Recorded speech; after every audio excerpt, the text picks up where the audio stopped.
In the dark waters off Guadalcanal, Japanese sailors spoke in hushed tones about an American cruiser that fired so fast, her guns sounded like machine guns tearing through fabric. They weren't wrong to fear her.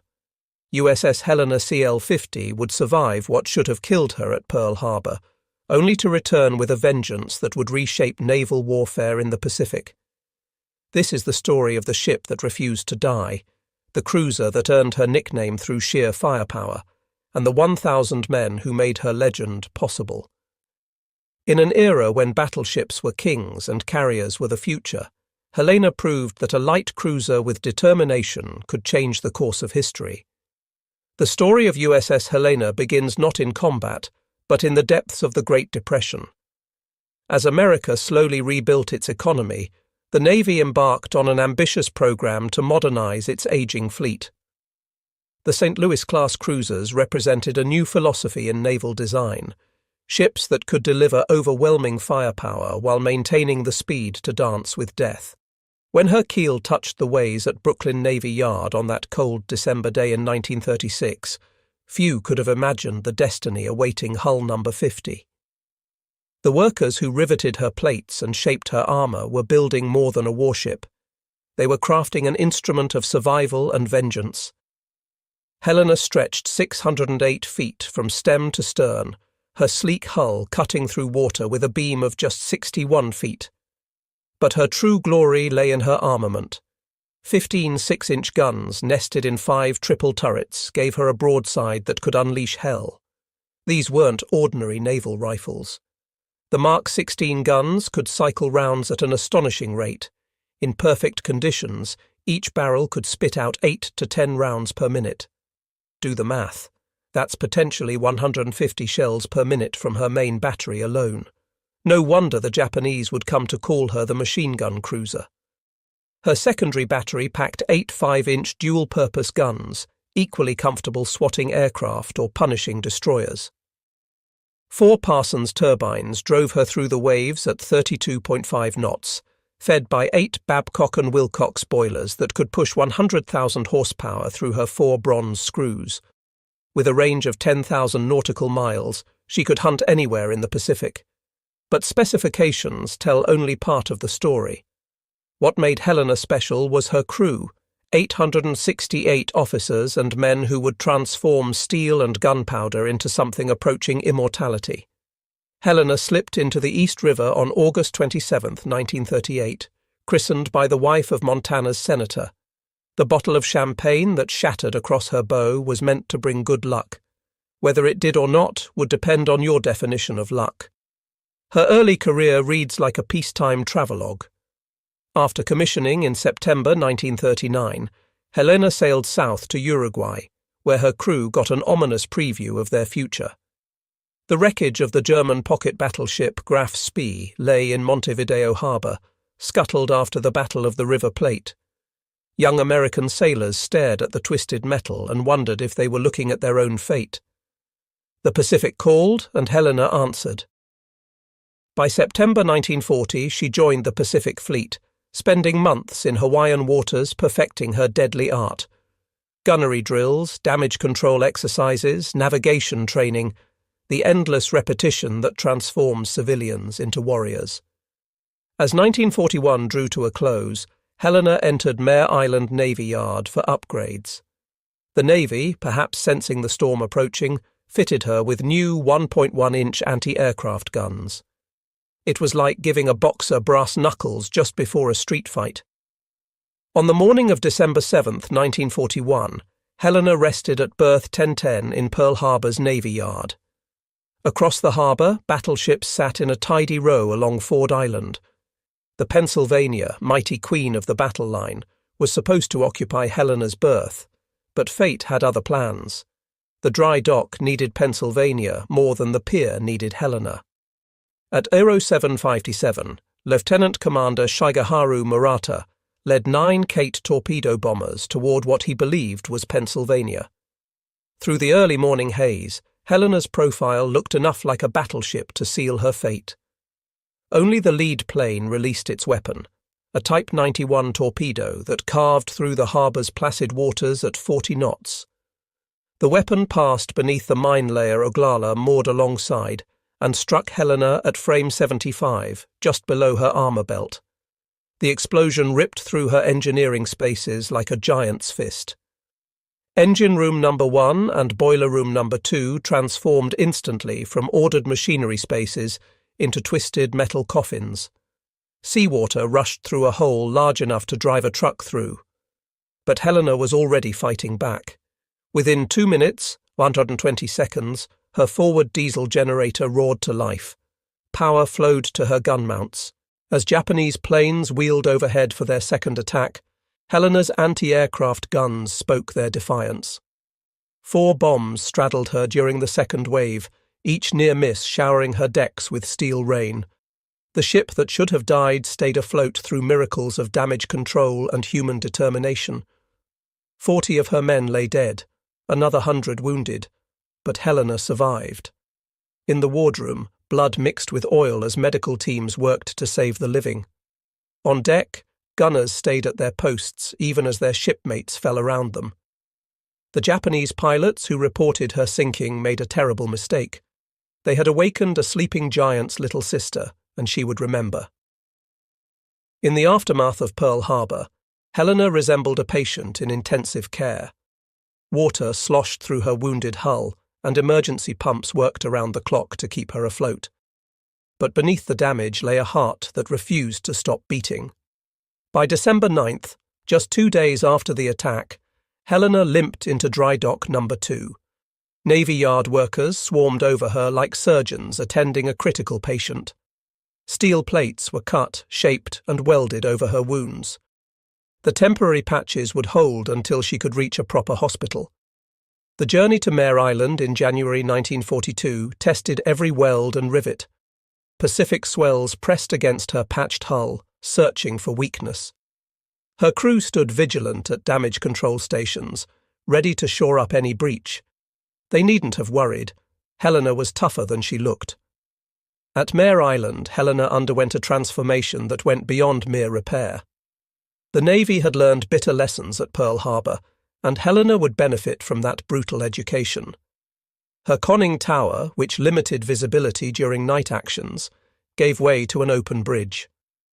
Where antiquated 1.1-inch Chicago pianos once stood, crews mounted 4 quadruple 40mm Bofors guns, Swedish-designed democracy wrapped in American steel.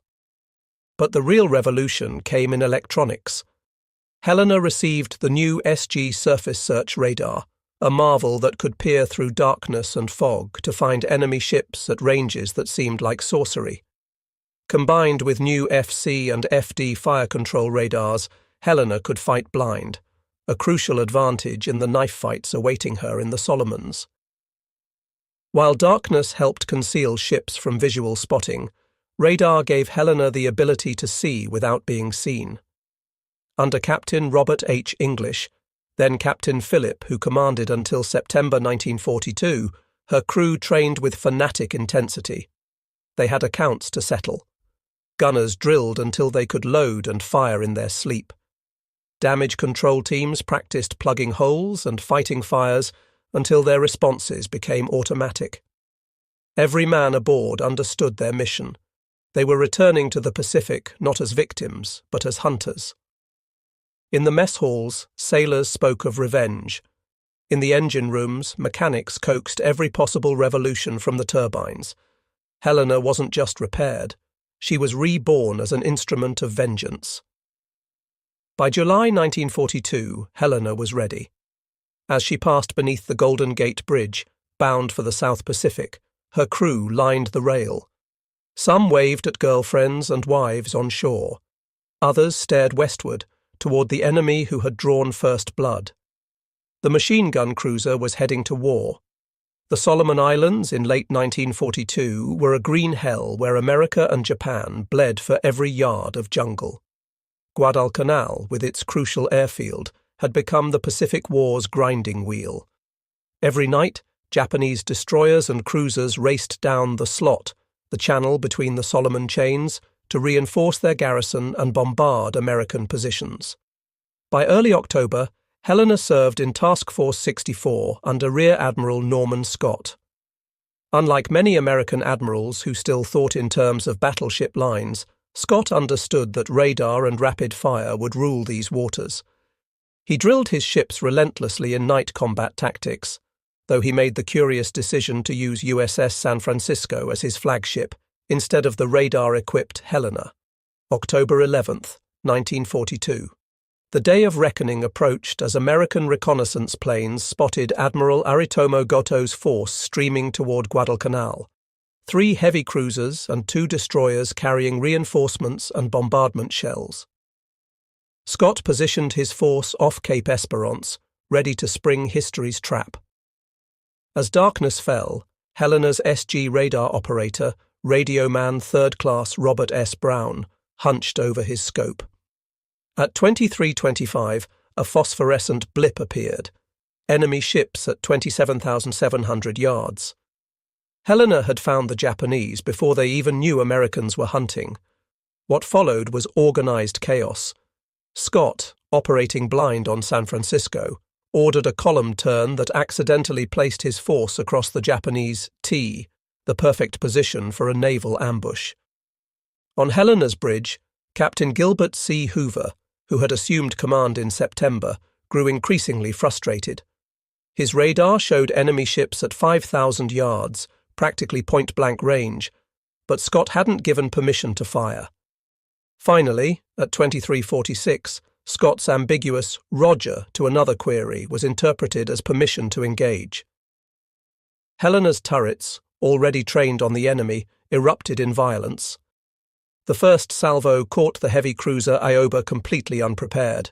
6-inch shells slammed into her bridge, killing Admiral Goto instantly and wounding her captain. The Japanese admiral died believing his own ships were firing on him. He never imagined Americans could strike from the darkness with such precision. Helena's guns achieved rates of fire that seemed impossible. Spent brass casings rolled across her decks like golden rain as loaders worked in perfect synchronization. The sustained muzzle flashes lit up the night, earning her the nickname that would follow her to the grave. The heavy cruiser Furutaka tried to shield the flagship but sailed into a steel hurricane. Helena's shells found her torpedo tubes, and long-lance torpedoes, Japan's most feared weapon, exploded on their own deck. Furutaka burned like a Viking funeral ship before sliding beneath the black waters. In 14 minutes, it was over. Helena had fired over 1,400 rounds, her barrels glowing cherry red in the darkness. The Battle of Cape Esperance was America's first clear surface victory against the Imperial Navy. Helena had proven that American cruisers could fight and win at night, the enemy's chosen battlefield. As dawn broke, oil slicks and debris marked where Japanese ships had died. Helena's crew, exhausted but exhilarated, had their first taste of victory. It wouldn't be their last. November 1942 brought desperation to both sides at Guadalcanal. The Japanese prepared a massive reinforcement convoy, and Admiral Scott's victorious task force, now led by Rear Admiral Daniel Callahan, stood as the only barrier. Callahan, brave but inexperienced in night combat, made the same mistake as Scott. He chose San Francisco as his flagship instead of the radar-equipped Helena. On the night of November 12-13, Helena's radar again proved prophetic. At Aero 124, her SG scope detected Japanese ships entering Iron Bottom Sound, the waters off Guadalcanal littered with so many wrecks they'd earned their grim nickname. 2 Japanese battleships, Hiei and Kirishima, led a bombardment force intended to pulverize Henderson Field. What erupted at 0148 was less a battle than a bar fight with 14-inch guns. The American column practically collided with the Japanese force.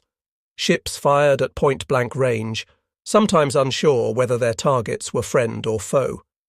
Searchlights stabbed through the darkness, star shells burst overhead, and tracers crisscrossed like deadly fireworks. Helena's radar gave her a critical edge in this melee. While other ships struggled to identify targets, her fire control tracked Japanese vessels with electronic precision. She opened fire on what her crew believed was a battleship, likely Hiei, at just 400 yards. Her rapid-fire salvos walked up and down the enemy's length, sparking fires and explosions. The destroyer Akatsuki made the fatal error of illuminating Helena with her searchlight. Every American ship that could bear immediately concentrated on the illuminated destroyer. Helena's 6-inch shells joined 5-inch and 8-inch rounds in a convergence of naval gunfire that literally blew Akatsuki apart. She vanished in a massive explosion, taking all but a handful of her crew with her. Helena then shifted to rapid fire against 3 more destroyers, her guns cycling so fast that Japanese survivors reported thinking Americans had developed a new automatic cannon.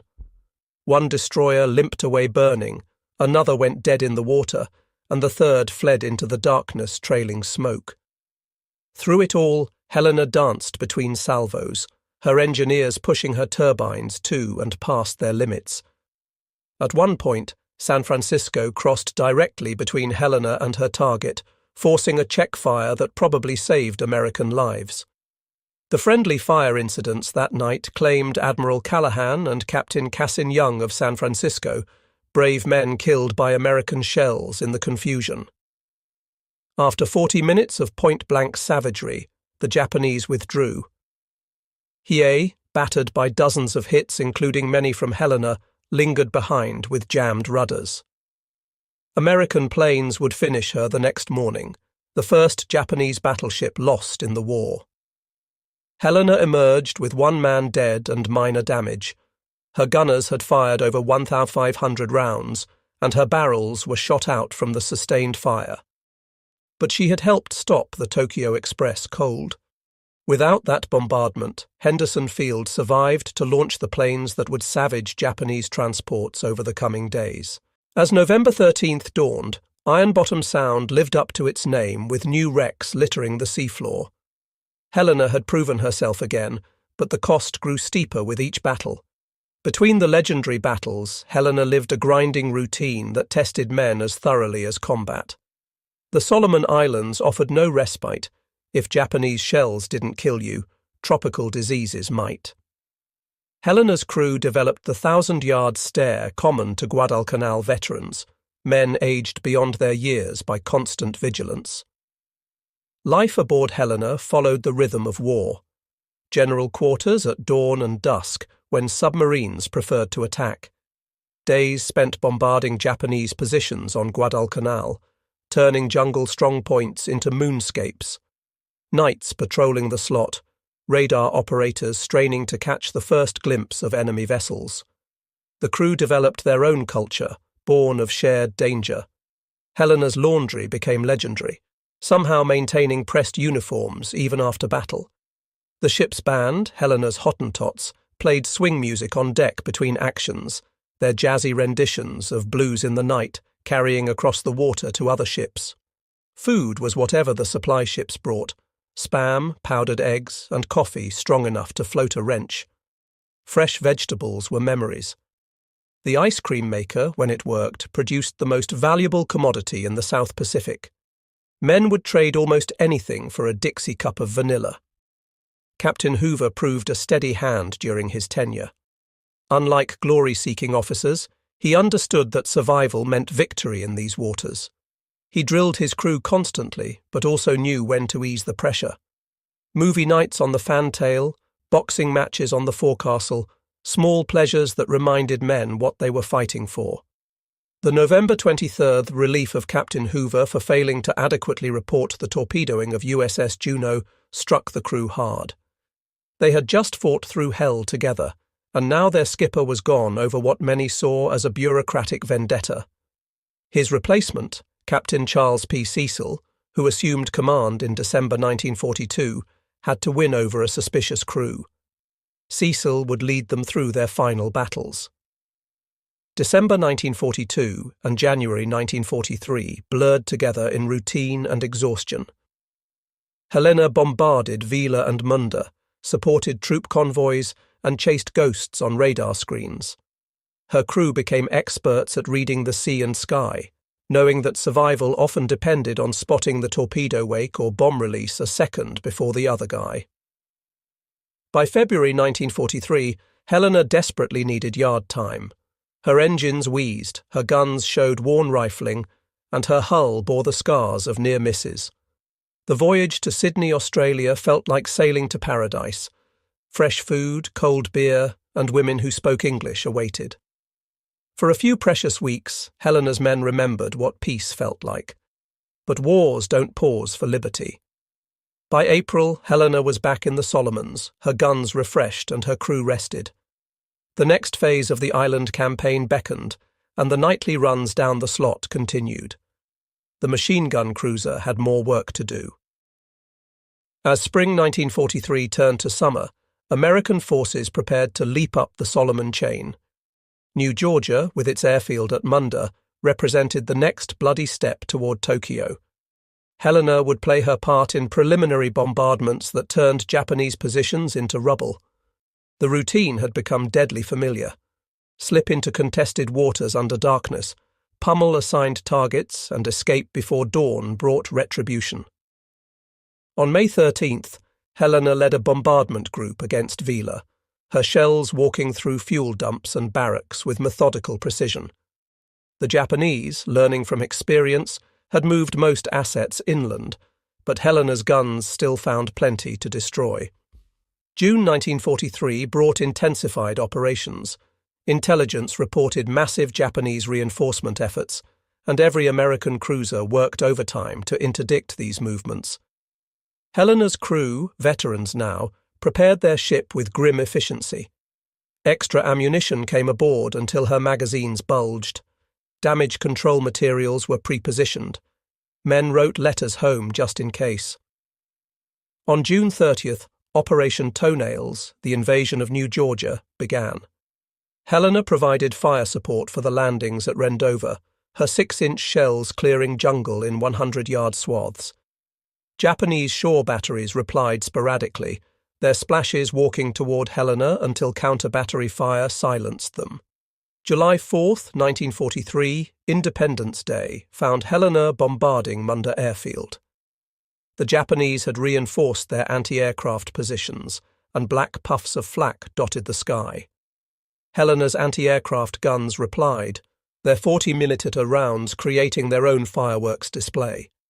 It was democracy versus fascism, traced in tracer rounds. That evening, Helena refueled at Tulagi, taking on oil and ammunition for another night's work. Intelligence had spotted another Tokyo Express run, destroyers racing south with reinforcements for New Georgia. Task Force 68, with Helena as a key component, would intercept them in Kula Gulf. The crew sensed something different about this mission. Maybe it was the full moon predicted for that night, eliminating the darkness that usually concealed American ships from visual spotting, though their radar would work just as well. Perhaps it was the reports of Japanese heavy cruisers joining the convoy runs, or maybe it was just the law of averages catching up. Helena had survived too many battles without serious damage. As July 5th became July 6th, Helena entered Kula Gulf for the last time. Her radar operators, the best in the fleet, would spot the enemy first, as always. Her guns would speak with their characteristic rapid fury. But this time, the enemy would punch back with a vengeance that even the machine gun cruiser couldn't survive. The moon rose over Kula Gulf like a spotlight, turning the black waters silver and robbing the Americans of the concealment darkness usually provided. Admiral Walden Ainsworth, flying his flag in Honolulu, led Task Force 68 into the Gulf just after midnight on July 6, 1943. Helena followed in column, her radar already painting contacts to the northwest. The Japanese had learned from their previous encounters. Admiral Teruo Akiyama's reinforcement group included 10 destroyers armed with the deadly Type 93 Long Lance torpedoes, weapons that could reach out 20,000 yards at 49 knots. More critically, the Japanese had finally developed tactics to counter American radar advantages. At 0136, Helena's radar detected the enemy at 22,000 yards. For once, The Japanese radar operators matched American detection, spotting Task Force 68 almost simultaneously. Both sides began their deadly approach, knowing this would be a gunfight where speed mattered more than armour. At Aero 157, Admiral Ainsworth ordered the attack. Helena's turrets, already tracking their targets, erupted immediately. Her first salvos targeted the destroyer Niizuki, Admiral Akiyama's flagship. The range was 11,000 yards, comfortable for Helena's experienced gun crews. Niizuki never had a chance. Helena's second salvo found her, and the following salvos turned the destroyer into a floating pyre. 6-inch shells detonated her torpedo warheads, shattered her bridge, and opened her hull like a can opener. Admiral Akiyama died in the opening minutes, his last sight the muzzle flashes that spelled his doom. But even as Niizuki died, her sisters had launched their long lances. 10 destroyers fired volleys of torpedoes before turning away at high speed, a tactic that traded gunfire for torpedo accuracy. Nearly 50 torpedoes now raced through Kula Gulf's waters toward the American column. Helena shifted fire to the destroyer Suzukaze, her radar-directed shells finding the target despite the range. But she had made a critical error. Her initial salvos used flashless powder, carefully hoarded for night actions. When those special charges ran out, she switched to standard propellant. Each salvo now lit up the night like lightning, clearly marking Helena's position for Japanese torpedo directors. At Aero 203, Helena's luck ran out. 3 long lances found her in quick succession, and the machine gun cruiser's death began. The first torpedo struck forward of turret 1. The explosion was catastrophic. Either her forward magazine detonated, or the torpedo's 1,080-pound warhead simply obliterated her bow. Turret 1 vanished in a pillar of flame that reached 200 feet skyward. The blast rolled through the ship, buckling bulkheads and throwing men against steel walls like rag dolls. Before damage control could respond, the second and third torpedoes struck amidships below her armour belt. These hits broke Helena's keel, the ship's backbone. Her engine rooms flooded instantly, turbines screaming to a stop as seawater rushed in. Electrical power failed, plunging internal compartments into darkness broken only by battle lanterns and flames. Captain Cecil immediately recognized the fatal nature of Helena's wounds. With her keel broken, the ship was already beginning to jackknife. He passed the order all captains dread: abandon ship. But Helena's gunners weren't finished. Even as she settled, her aft turrets continued firing, their crews refusing to leave their posts until the last possible moment. Turret 4 fired until seawater flooded the handling rooms. Turret 5's crew manually trained their guns, firing until the list became too severe to elevate their barrels. The ship broke into 3 sections. The bow section, everything forward of Turret 2, had already vanished. The stern section, containing nearly 400 men, floated independently. The centre section, containing the bridge and most of the engineering spaces, rolled over and sank within minutes. Men struggled in the oil-covered water, some wounded, all shocked by the sudden transition from combat to survival. The destroyer Nicholas, risking torpedo attack, moved in to rescue survivors. Her crew pulled exhausted men aboard while her guns engaged Japanese destroyers trying to finish off Helena's survivors. Dawn on July 6th found Kula Gulf littered with the debris of battle, and nearly 500 Helena survivors still in the water. The bow and stern sections remained afloat, serving as temporary life rafts for hundreds of men. But Japanese aircraft would arrive with daylight, and Admiral Ainsworth faced an agonizing decision. Nicholas and Radford had pulled 739 men from the water during the night, their crews forming human chains to haul oil-soaked survivors aboard. But radar showed Japanese warships still in the area, and dawn meant certain air attack. Ainsworth ordered his ships to withdraw, leaving hundreds of Helena's crew behind. For the men still in the water, July 6th became a test of endurance and will. The tropical sun burned exposed skin, while salt water tortured wounds. Sharks, drawn by blood, circled the survivors. Men formed groups, supporting the wounded and sharing the few life rafts available. On Helena's floating stern section, Lieutenant Commander John L. Chew organized the survivors. The stern still had some food and water, plus medical supplies. Chew established watches, rationed supplies, and maintained discipline. When Japanese float planes strafed the survivors, men dove beneath the twisted steel for cover. That night, 2 American destroyers attempted a rescue but were driven off by Japanese warships. The survivors spent another night clinging to wreckage, their numbers diminishing as wounded men slipped away and sharks took their toll. The story might have ended there but for Coast Watcher Reverend A.W.E. Sylvester on Vella Lavella Island. He reported the survivors' location and coordinated with local natives to guide rescue efforts. On the night of July 7th or 8th, destroyers Nicholas and Jenkins, along with fast transports Dent and Waters, returned to Kula Gulf. Using whaleboats and rubber rafts, they pulled 165 men from the water and the floating stern section. The stern finally sank during the rescue, as if Helena had waited to ensure her crew was safe before taking her final plunge. But 88 survivors had drifted to Japanese-held Vella Lavella. For a week, they evaded enemy patrols with help from native scouts and coast watchers. Living on coconuts and rainwater, moving only at night, they made their way to the island's northwest coast. On July 16th, destroyers Taylor, Maury, Gridley, and Ralph Talbot executed a daring daylight rescue, evacuating the last of Helena's survivors under the noses of Japanese forces.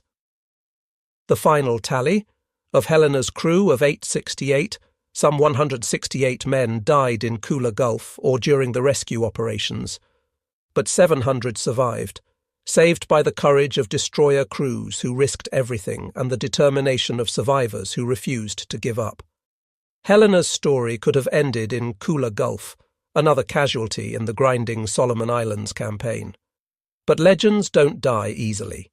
In Navy wardrooms and enlisted clubs, veterans told stories of the cruiser that fired faster than any ship had a right to. Her rapid-fire barrages became the stuff of mythology, growing with each retelling. The Navy recognized Helena's extraordinary service with 7 battle stars and the first-ever Navy unit commendation awarded to a ship. The citation specifically mentioned Cape Esperance, Guadalcanal, and Kula Gulf, 3 battles where Helena's guns helped turn the tide of the Pacific War. Her influence extended beyond medals. Helena's combat experiences drove changes in American naval tactics and technology. Her successful use of radar in night battles became standard doctrine. The importance of flashless powder was written in blood. Damage control procedures were revised based on her loss. For decades, Helena rested undisturbed in Kula Gulf, her exact location unknown. Her survivors held reunions, their numbers dwindling each year, but their memories still sharp. They remembered the sound of her guns, the feel of her deck plates, the friends who didn't make it home. In April 2018, Paul Allen's research vessel RV Petrel located Helena in 2,800 feet of water. The remote cameras revealed her hull number, 50, still visible on her stern. Her turrets remained trained out, as if ready to resume the fight. The discovery brought closure to surviving crew members and their families, confirming their ship's final resting place. Today, Helena serves as more than a war grave. She represents the thousands of sailors who fought the decisive naval battles of World War II. Her story teaches timeless lessons about courage, determination, and sacrifice. The ship that survived Pearl Harbor to become the scourge of the Tokyo Express proved that heroes aren't always invincible. Sometimes they're simply too stubborn to quit. From her birth in Depression-era Brooklyn to her death in the tropical waters of the Solomons, Helena embodied the American war effort. Built by workers who needed jobs, crewed by boys who became men, and commanded by officers learning to fight a new kind of war, she was democracy made steel. The Japanese were right to fear the ship they called the machine gun cruiser. But Helena was more than rapid-firing guns and advanced radar. She was 868 Americans who refused to accept defeat, who turned tragedy at Pearl Harbor into triumph at Cape Esperance and Guadalcanal. Even in death she extracted a price, her guns firing until the water claimed them. In the depths of Kula Gulf, Helena keeps her last watch. Coral grows on her turrets, fish swim through her passages, but her legacy lives on. She remains what she always was, the fighting ship that earned her nickname through sheer determination, and a testament to the generation that saved the world. They called her Machine Gun, and she lived up to her name until the very end. In the annals of naval history, few ships fought harder, died better, or left a prouder legacy than USS Helena CL-50. She was, as her crew always knew, one hell of a fighting ship.